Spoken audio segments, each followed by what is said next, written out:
मराठ्यांना राजकीय आरक्षण मिळाल्यास ओबीसींचा सरपंचही होणार नाही। मागासवर्ग आयोगात गडबड सुरू, भुजबळांचं टीकास्त्र।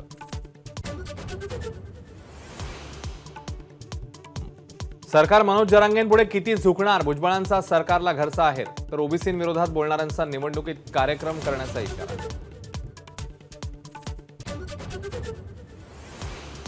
माकड मद्य प्यायल्यासारखं आमच्यावर टीका करतं, दादागिरी चालणार नाही, भुजबळांचा जरांगेंना इशारा।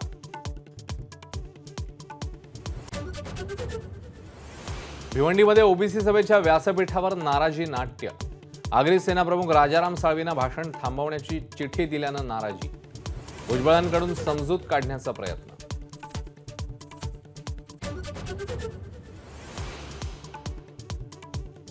24 डिसेंबरपर्यंत मुदत, त्यानंतर 1 तासही वाढवून मिळणार नाही।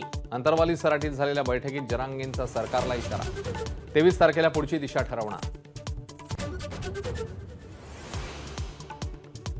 ओबीसी समाजाचं आरक्षण कमी न करता मराठा समाजाला आरक्षण दिलं जाईल, जरांगेंच्या बैठकीआधी मुख्यमंत्री शिंदेंचं वक्तव्य। मराठा आरक्षणावरून प्रकाश आंबेडकरांचा फडणवीसांवर आरोप। महाधिवक्ता आशुतोष कुंभकोणी यांना न्यायालयात युक्तिवाद करू नका असं फडणवीसांनी सांगितल्याचा आरोप। उपोषणकर्त्यांवर लाठीमार करणारं महाराष्ट्र हे पहिलं राज्य, अंतरवाली सराटीतील लाठीमारावरून आमदार बच्चू कडू यांची टीका।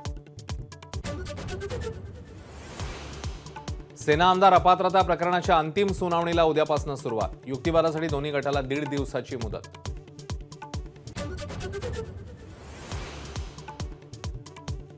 भल्या भल्यानं सरळ करण्याची माझ्यामध्ये ताकद, शरद पवारांचा सत्ताधाऱ्यांना इशारा। मी 83 वर्षांचा परंतु अजूनही तरुण, नवा इतिहास घडवणार, पवारांचं वक्तव्य।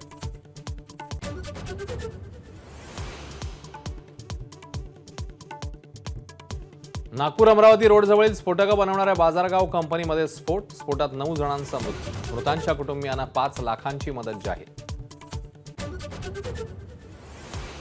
जोहान्सबर्गच्या पहिल्या वनडेमध्ये भारताचा दक्षिण आफ्रिकेवर 8 विकेट्सनी दणदणीत विजय।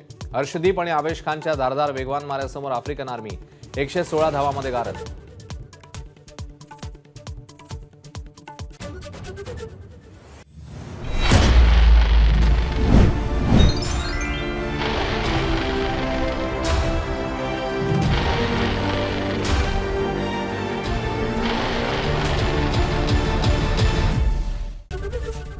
एबीपी माझा, उघडा डोळे बघा नीट।